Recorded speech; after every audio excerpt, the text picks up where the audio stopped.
always live and always wild. Hi everyone, welcome to the Africam show. I'm so excited to be with you again. It's me, Trishala, and we are looking at some lovely elephants. What a way to start off this afternoon. If this is the first time that you're joining us, this is half an hour where you get to go through the cams with a guide or a ranger and get to ask whatever you like, because of course we are live and interactive. So send through those questions and those comments. I love to hear from you. And starting off with the elephants today at Tau is just amazing. Now, just judging by their behavior and the tussling that's going on, I feel that this might be a group of bulls. Well, they have a game drive vehicle going past. It's not just us that wants to enjoy all the wildlife. So do all those people that come down here to actually go on safari, which of course you must do. But when you can't, these cams are just the best. Now, I myself have been watching them quite a lot recently, especially since the Aldonio cam is up and running, which I think is just fantastic. Every time I go on there, there's always something happening. Speaking of, oh, here we go. Now, I've been seeing, so today I've been watching it quite a bit, and I've been seeing lots of elephants and lots of giraffe. But for now, it seems like we've just got an impala and quite a few doves and starlings having a drink.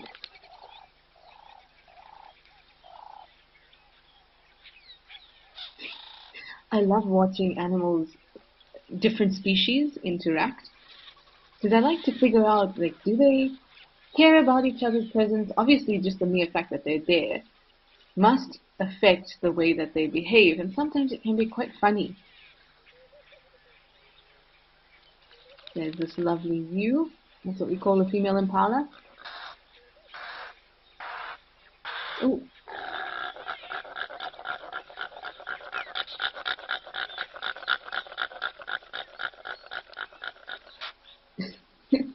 If you're wondering what's going on there, that was a male impala, a ram, that's just walked past. And at the moment, it's kind of approaching the peak of the rutting season. So the rutting season is the time of the year. It's basically the impala's breeding season.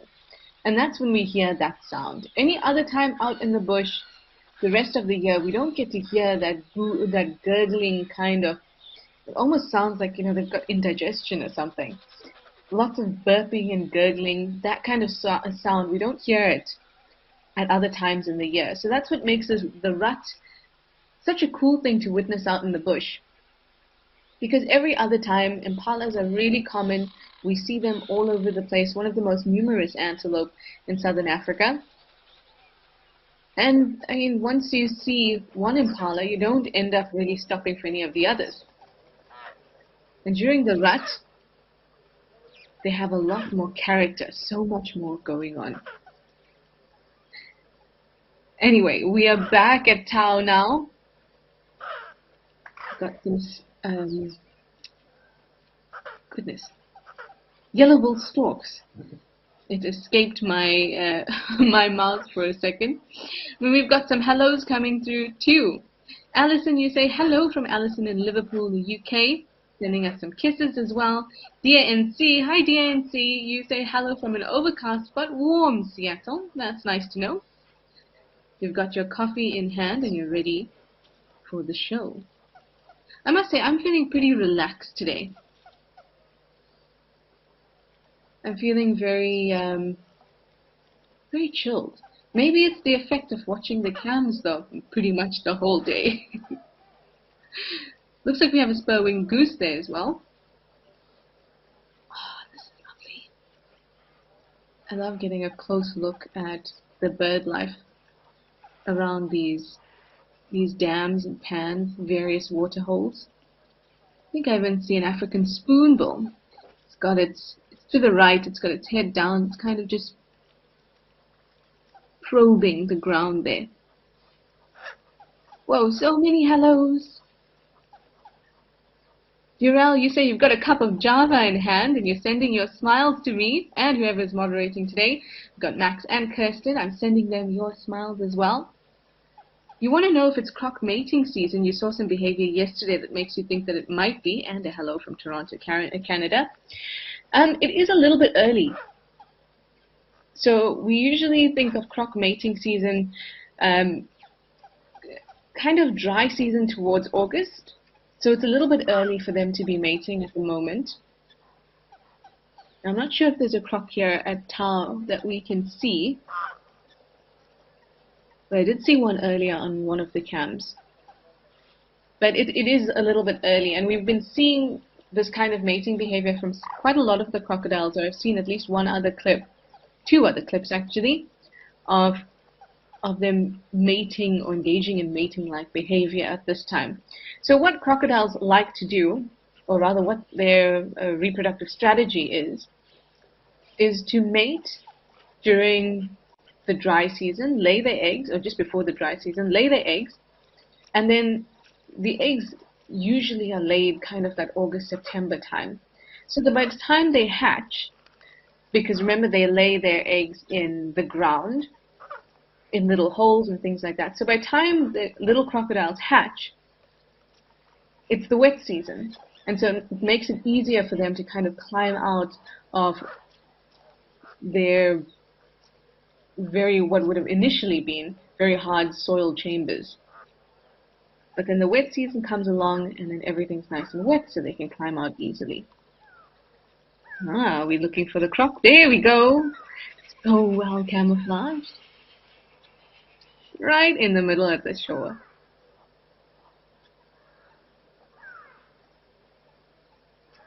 Oh, in areas, particularly in areas that have different soil types, or rather I should say striking soil types, as opposed to just the average brown. Not that there's anything wrong with a brown soil type. It is in fact the most dominant one that we ever get to see. But areas where there's gray soils or black soils, white soils, red soils, all the result of different types of minerals like clays, in those areas, because the crocs are constantly at the edges of the water and moving in and out of it, they become that color too. So we know here at Tau there's quite a lot of mineral deposits, and it makes for beautiful scenery. And we also get this gray-white sand in this area, and you can actually see it between all of the scales that we call osteoderms when we refer to crocodiles, because they're much more than just scales. They're these armory plates almost, and they're referred to as osteoderms, and you can see all that sand between them, making it really, really blend in. And of course we've got a very daring black-foot lapwing there. Actually been there for a while. In a way, I guess this is kind of like hanging out with some really buff friends. Now, of course, the crocodile's not really a threat to it. Oh, yay! Some more elephants! We're now at Naledi.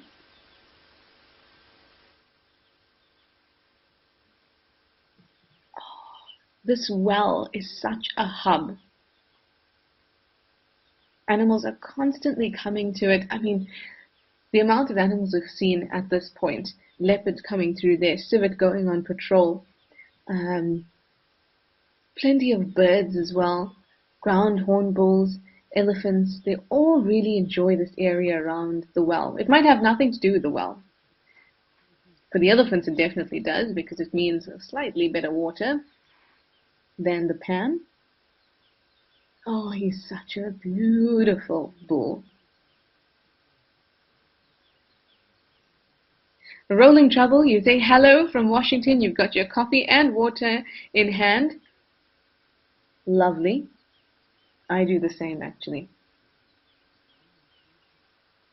Coffee and water. Aussie Jan 2. Hello, Aussie Jan 2. You say hello. You've got your coffee ready. Amberco, you've also got your coffee and your yogurt. You say a happy Tuesday to all. Kelly loves cats. Hi, Kelly loves cats. You say good morning, beautiful people. Mary Momo. Hi, all from Hot Springs, Arkansas. Oh, that's a wonderful question. Kim, hi. You'd like to know, why do I think elephants are so fussy with water? That's an interesting question because there aren't too many animals out here that are very fussy about the water they're in.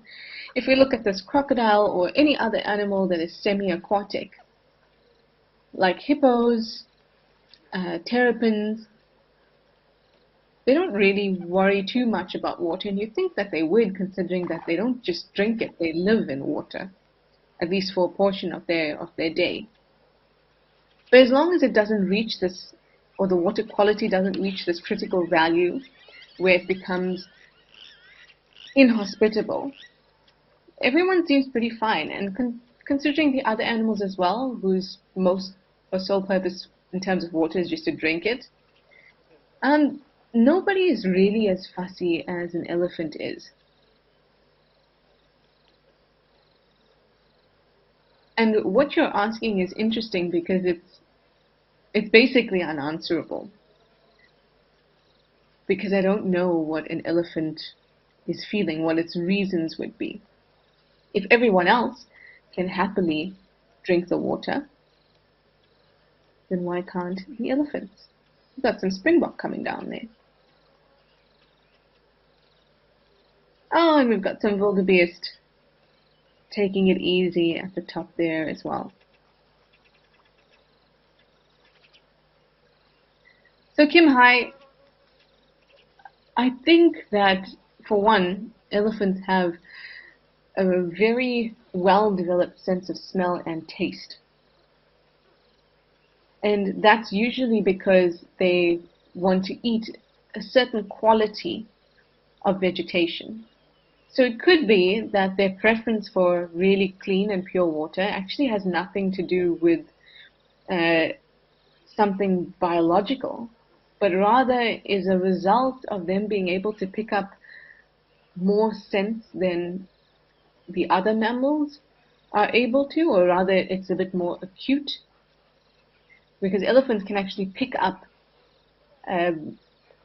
pre-digestive cues. So that means that they can pick up the scent of something and determine just on the scent whether they want to eat it or not. So maybe some water doesn't smell very good, whereas the other animals might not notice it, elephants do. Maybe it's something like that. But I don't know. I'd have to be an elephant to find out. Hopefully one day I'll be able to. I would love to be an elephant. Kelly loves cats. Oh, you're talking about the croc earlier. You say it's scary how well they blend in. It is. That's why it's so important to be very, very, very careful around water holes.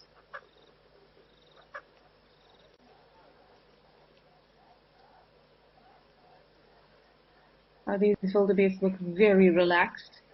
Always nice to see.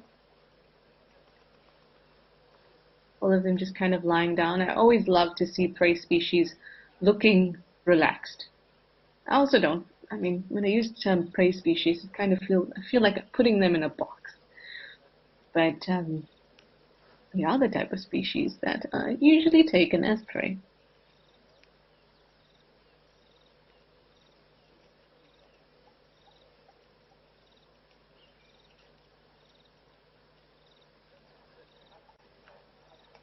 You can see the variation in the minerals here. This is quite interesting. I wonder if these springbok, yep, you can see it right there. They're chewing.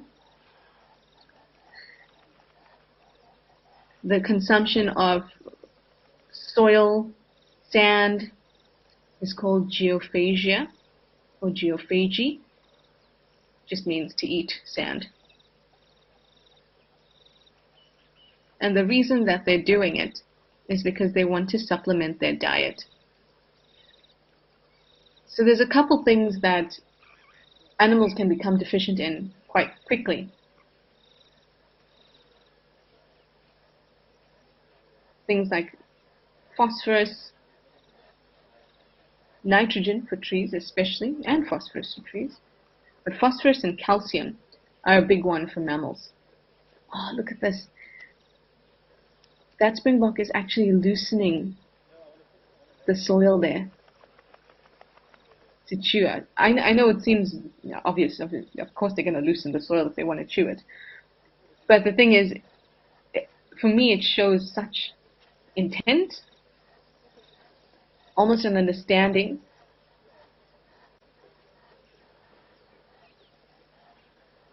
Sometimes they'll just lick too. The one on the left looks like it's just licking. Tim, that's a really awesome question. You'd like to know, do they swallow the soil or they spit it out? I have never seen them spit out the soil. Never. But considering that sometimes they don't chew it, they lick, that tells me that what they're primarily after doesn't require them to digest in any way. But when you think about how you spit, it's kind of similar to how you drink. So when we drink, we have to create a kind of vacuum in our mouths in order to be able to produce the suction. So many other animals can't do that. They can't drink in the same way we do because they don't have full cheeks to create a vacuum. So that's why you see animals lap up water or lick it in whatever way. So if it were going to spit, it's not going to be able to spit in the same way we do because it can't create any pressure there in its mouth. So instead, it could kind of like, let it fall out, which I'm sure a lot of it does. But what they need in order to, or rather what they're getting out of geophagia, of chewing on the soil, that calcium, that phosphorus, those things don't actually need to enter their digestive system and be broken down. Just by licking it or sucking on it, they can achieve the same thing. So I think it's just a matter of whatever happens. Sometimes some goes down, sometimes it falls out the sides of their mouth, sometimes they just lick. And the same goes for osteophagia, which is the chewing of bones. You see plenty of animals chewing bones. Giraffes probably the strangest one to look at because they're so tall and they'll just pick up bones from the ground. But you see them licking and chewing it. Some of that might enter their digestive system, but it doesn't need to enter the digestive system in order for the animal to get the different minerals that they have been deficient in. Ah, those elephants have come back around. Oh, do we have a rhino there? Or am I seeing things?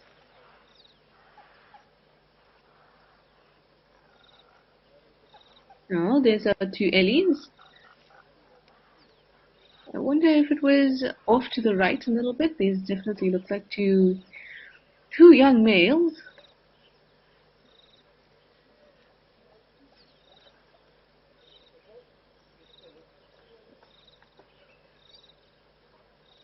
We'll have a look a little to the right in a bit. But I saw something else, just kind of on the same line, but towards the right of these elephants, or towards my right.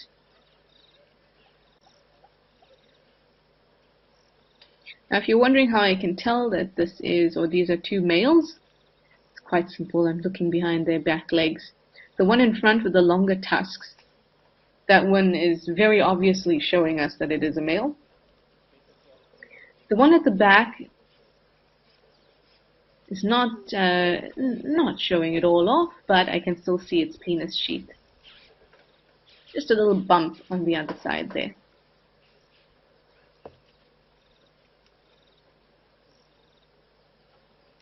Now they look quite, or at least the one on the right still looks quite young. These could be two males that are starting to get pushed out of their herd. Although the one on the left looks like he should have been out for some time. Remember that an elephant herd, or a breeding herd, more specifically, is made up of females and their offspring, male or female offspring, but their offspring. And while females continue to exist in their herd, so they may be grandmothers, aunts, daughters, granddaughters, all existing in a herd, the males do get pushed out though. So there's a matriarchal lineage within a herd. But the young males, they've got to leave and learn. And often they learn about things like how to behave, they learn about dominance, subordinates, and in very human terms like etiquette. There we go, yay, we do have a rhino. I thought so. I was so sure there was a rhino there at the back. I'm sure we'll go back and have a look in a bit. Oh, or not.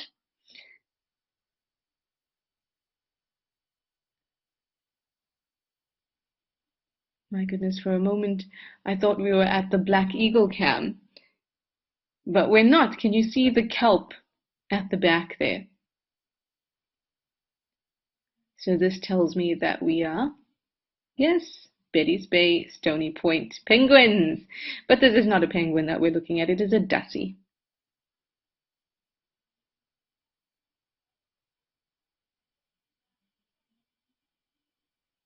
I love seeing dassies at the edge here. You get lots of kind of families that hang out, and lots of youngsters as well.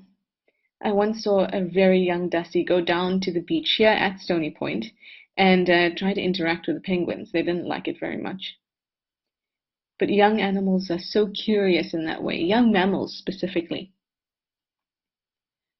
The penguins were not impressed.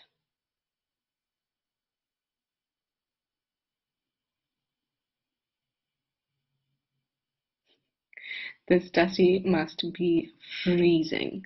It is so cold here in Cape Town at the moment.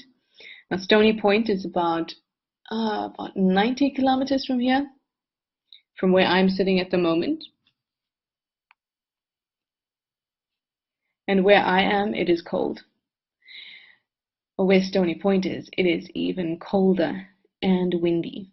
So this poor dassie must be feeling a little uncomfortable. But like all mammals,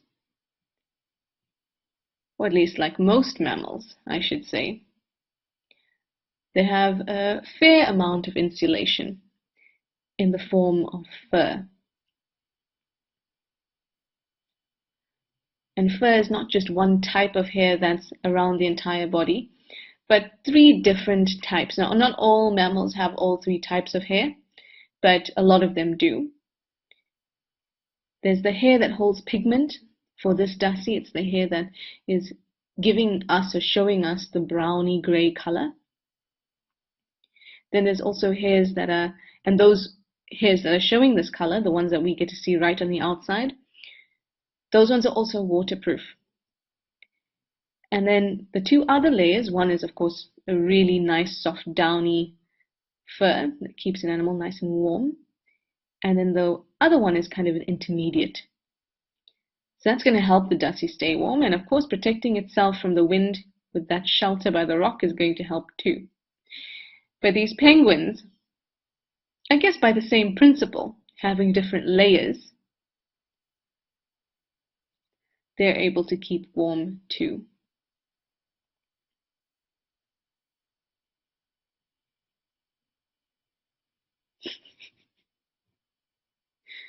They look so careful as they walk about.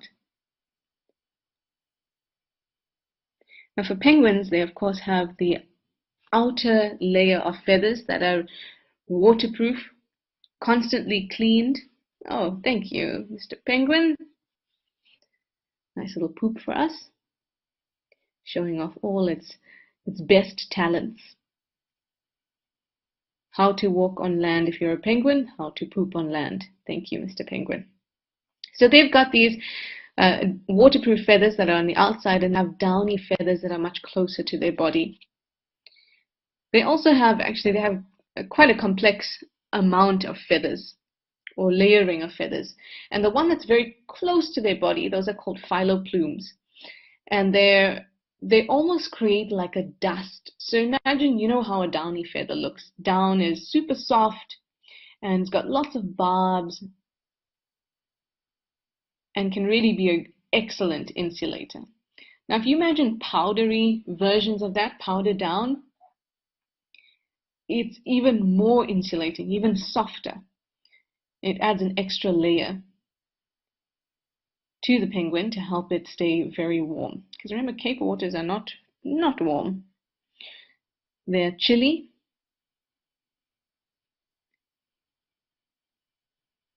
And in fact, the thing that they really need protection against is the wind and the wind chill. Because coming out of the cold water is probably the most uncomfortable part of the penguin's day.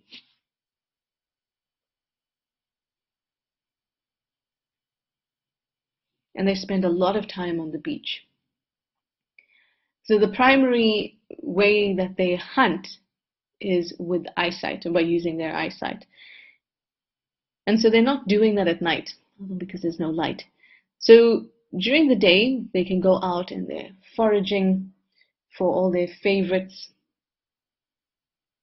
sardines, anchovies, small pelagic fish. But by night, they're safely back at their colony.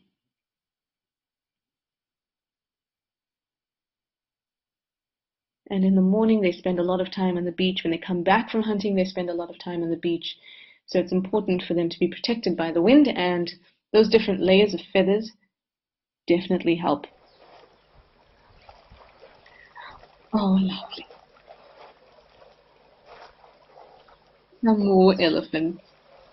Oh, little one, please be careful. Little elephants are the cutest and also the clumsiest. And as much as you really want to sympathize with them when they fall, you can't help but laugh. They're almost human toddler-like.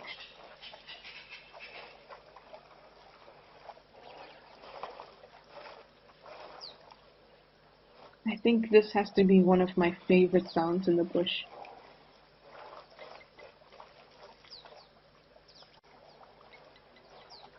Elephants drinking. Oh, little one, please be careful. If you go sliding in, we're all going to laugh. But luckily you can't see us, so you won't know we're laughing at you. Another great benefit of having remote cams: all the animals don't know you're laughing at them. It's okay to laugh at animals. In a way, I feel it kind of brings us closer to them and reminds us that we're part of nature and this process too. We can laugh at each other. I wonder if you just saw that side swipe of that little one. Look. Oh, shame, it's so hard for it to reach the water.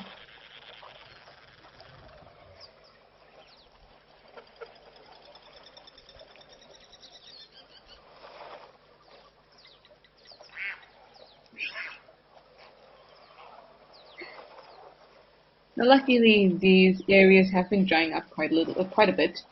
Haven't had too much rain over the last couple of weeks. Over the last month, there's still been some rain, but definitely not like the rain that was had in February, which was kind of like a huge extension to the wet season. So you can see the edges of this waterhole have dried up a little bit. Now, if they weren't so dry, that little Ellie would be slipping right down. And considering its precarious positioning, it might still.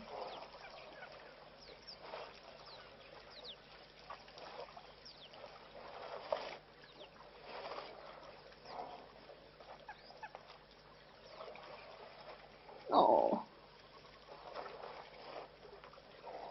I love seeing each one of those trunks dipping down, stretching out to collect the water, bringing it back to their mouth, and then at it again. And then suddenly everyone stops as they listen and they talk to each other.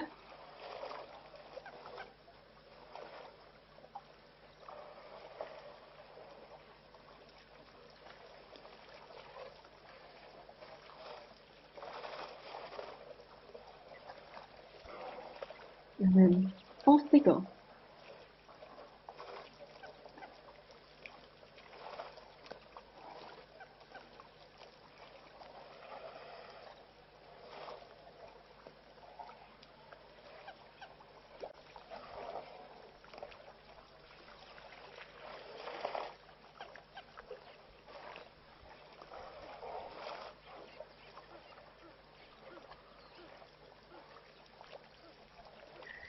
A beautiful, beautiful way to end our time together.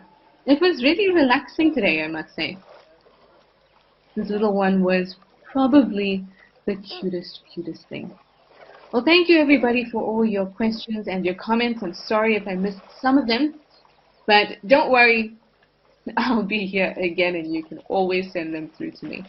Thanks everybody. See you soon again. Bye.